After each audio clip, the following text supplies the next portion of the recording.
Assalamualaikum warahmatullahi taala wabarakatuh. Bersyukur kepada Allah dengan ucapan alhamdulillahirabbil alamin. Bersalawat kepada Nabi dengan ucapan Allahumma sholli ala sayyidina Muhammad wa ala ali sayyidina Muhammad, atau lebih afdalnya atau lebih lengkapnya Allahumma sholli ala sayyidina Muhammad wa ala ali sayyidina Muhammad kama shallaita ala sayyidina Ibrahim wa ala ali sayyidina Ibrahim wa barik ala sayyidina Muhammad wa ala ali sayyidina Muhammad kama barakta ala sayyidina Ibrahim wa ala ali sayyidina Ibrahim fil alamin innaka Hamidum Majid. Saudara-saudaraku, pada kesempatan kali ini saya akan membahas suatu pertanyaan dari seorang kawan, yaitu apa sih sebenarnya hukum daripada infak? Oke, saya akan menjawab pertanyaan tersebut. Hukum infak, sebelum kita meranjak atau menjawab daripada hukum infak, alangkah baiknya kita mengetahui definisi ataupun pengertian dari infak itu tersendiri. Infak berasal daripada bahasa Arab yang artinya anfaka yunfiku, yang artinya yaitu membiayai ataupun membelanjakan. Sedangkan dalam kamus besar bahasa Indonesia, infak berarti yaitu memberi ataupun menyumbangkan suatu harta untuk kebaikan. Nah, seperti itu. Banyak ya kawan-kawan perintah-perintah infak dalam firman-firman Allah Subhanahu wa taala dalam Al-Qur'an. Banyak sekali perintah-perintahnya tentang menginfakkan harta. Salah satu ayatnya yaitu dalam surat Al-Baqarah ayat 267 kalau nggak salah. Oke, kita masuk kepada jawaban daripada sebuah pertanyaan tersebut. Hukum infak menurut hukum fikih yaitu terbagi menjadi 4 macam hukum. Yang pertama adalah infak ada yang hukumnya mubah. Ada juga infak yang hukumnya sunnah. Ada juga infak yang hukumnya wajib. Dan bahkan ada infak yang hukumnya haram. Sebelum kita membahas hukum-hukum daripada infak tersebut, alangkah baiknya kita mengetahui apa itu haram, apa itu sunnah. Oke, sunnah jika kita kerjakan, maka kita akan mendapat pahala. Dan jika tidak kita mengerjakannya, maka kita tidak ada apa-apa. Tapi kalau definisi daripada wajib itu sendiri, jika kita melaksanakan, maka kita mendapatkan pahala. Dan kalau kita tidak mengerjakan, maka kita dosa. Nah, sekarang masuk kepada haram. Haram itu yang seperti apa?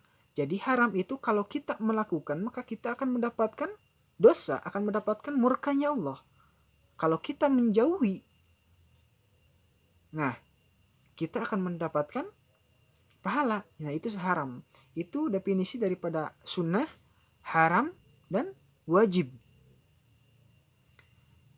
Nah sedangkan daripada mubah sendiri, jadi apa ya? Kalau bahasa gaulnya itu netral lah. Kalau bahasa gaulnya itu netral kalau mubah. Nah, sekarang kita akan membahas hukum dan hukum daripada infak. Yang pertama hukum infak yaitu mubah.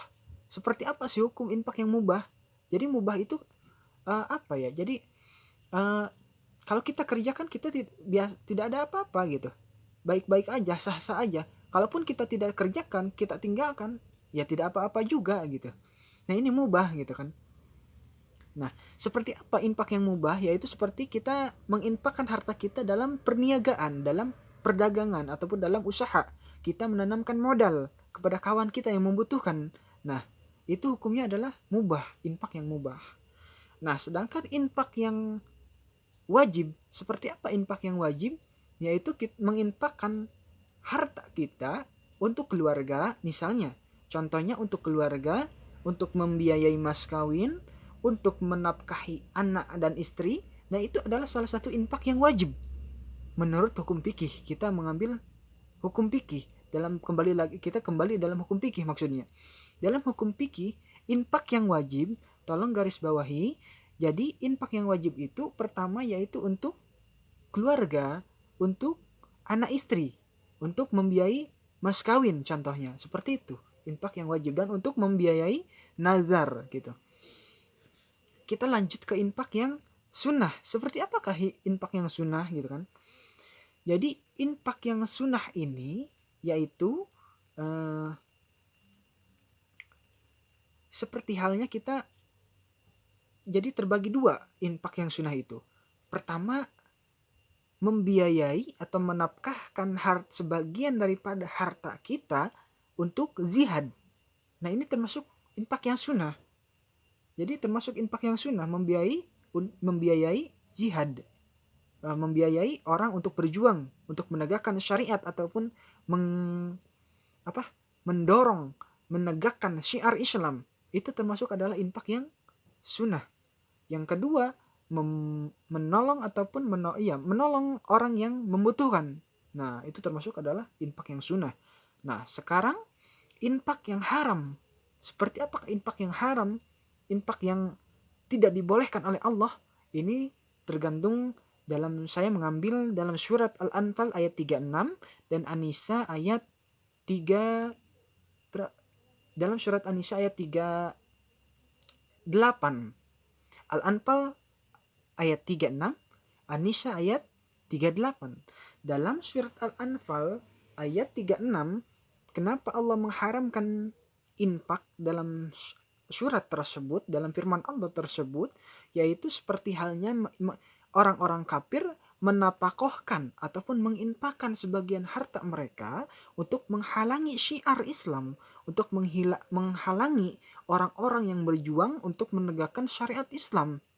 Nah, itu adalah termasuk infak yang haram. Nah, dalam surat Al-Nisa ayat 38, kenapa Allah juga mengharamkan infak dalam surat An-Nisa ayat 38? Salah satunya yaitu infak supaya kita dilihat oleh orang lain gitu. Jadi seperti ini. Jadi bahasanya itu riya. Jadi infaknya itu memberikan sebagian hartanya itu karena ingin dilihat oleh orang lain, ingin dilihat oleh manusia. Nah, itu Allah mengharamkan infak yang seperti itu. Infak yang seperti itu diharamkan oleh Allah. Nah, kawan saya bertanya, jadi harus sebetulnya seperti apakah gitu hukum-hukum infaknya itu? Ya itulah yang saya bahas. Jadi hukum infak itu terbagi 4. Pertama yang mubah, kedua yang sunnah, yang wajib dan yang haram. Nah, kenapa kita harus tahu objek daripada infak itu sendiri? Jadi penyalurannya itu kemana sih gitu? Kenapa? Karena ada 4 hukum ini gitu. Jadi kita harus jelas menginfakkan, iya memang lillahi ta'ala, niat kita karena Allah subhanahu wa ta'ala untuk mengeluarkan harta kita untuk dalam artian membersihkan diri kita juga, untuk bergerak juga kita dalam dunia sosial karena kita ini makhluk sosial. Tapi kita juga jangan lupa bahwa ada infak yang haram, makanya kita harus teliti. Kita menyalurkan infak itu ke lembaga yang memang harus sah. Yang maksud sah di sini yaitu lembaga-lembaga yang memang harus kita percayai gitu. Jadi di sana kan sekarang banyak kan lembaga-lembaga yang menerima infak, zakat, sedekah itu baik ada yang ada yang dikelola oleh pemerintahan, ada juga yang dikelola oleh masyarakat gitu kan. Nah, kita harus bisa mengetahui ataupun mana gitu lembaga mana yang kita percaya gitu. Takutnya kita infak malah kita niat karena Allah tapi infak kita itu menjurus kepada hal-hal yang haram gitu. Itulah yang kita takutkan. Kenapa objeknya kita harus jelas gitu kan. Nah, seperti itu yang saya pahami seputar hukum-hukum daripada infak. Banyak juga kita yang harus dibahas sebetulnya. Ada syarat dan rukun infak gitu. Yang memberinya itu syarat dan rukunnya seperti apa, yang menerimanya syarat rukunnya dan seperti apa gitu, terus panduan manajemen pengelolaan infaknya itu seperti apa gitu. Banyak juga yang harus kita bahas, namun segitu yang bisa saya sampaikan hukum-hukum ataupun pertama yaitu definisi infak seperti apa tadi, yaitu definisi infak itu anfaka yunfiku, berasal dari bahasa Arab yang artinya yaitu membiayai atau membelanjakan. Kedua yaitu hukum-hukum infak terbagi menjadi 4 kesimpulannya, yaitu ada yang sunnah, ada yang mubah, ada yang haram, dan juga ada yang wajib. Nah, seperti itu. Semoga bermanfaat. Wassalamualaikum warahmatullahi taala wabarakatuh. Tolong like, komen, subscribe channel Arani Project yang mudah-mudahan dengan adanya dukungan-dukungan dari saudara-saudara, ya, channel ini bisa berkembang dan juga saya lebih semangat lagi memberikan kita belajar sama-sama lah. Kita belajar sama-sama dalam channel ini khusus di bidang mungkin kedepannya yaitu di bidang pengembangan diri dan juga sedikit di channel ini akan membahas seputar pertanyaan-pertanyaan yang menjurus memang kepada agama, karena memang kita tidak akan lepas dari agama. Hidup kita itu tidak akan lepas dari agama. Kalau hidup kita lepas dari agama, hidup kita lepas dari as-sunnah dan Al-Quran, maka celakalah kita, celaka baik di dunia ataupun nanti di akhirat. Alangkah baiknya kita saling menasehati, wa tawassaw bil haq wa tawassaw bisob. Kita saling menasehati di jalan yang hak, di jalan kesabaran. Kita saling juga menasehati jika ada saudara-saudara kita yang kena musibah. Kita saling menguatkan satu sama lain karena kita ikhwanul muslimin. Rabbitu billahi rabba wa bil islam hidina wa bil mu'minina wal mu'minat ihwana wa bil mu'minina wal mu'minat ihwana, itu yang terakhir kan. Rabbitu billahi rabba, tidak ada Tuhan selain Allah.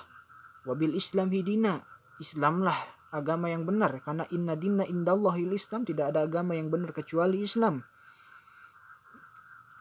Wabil Muhammadin nabiyya wa rasula, Muhammad adalah rasul kita.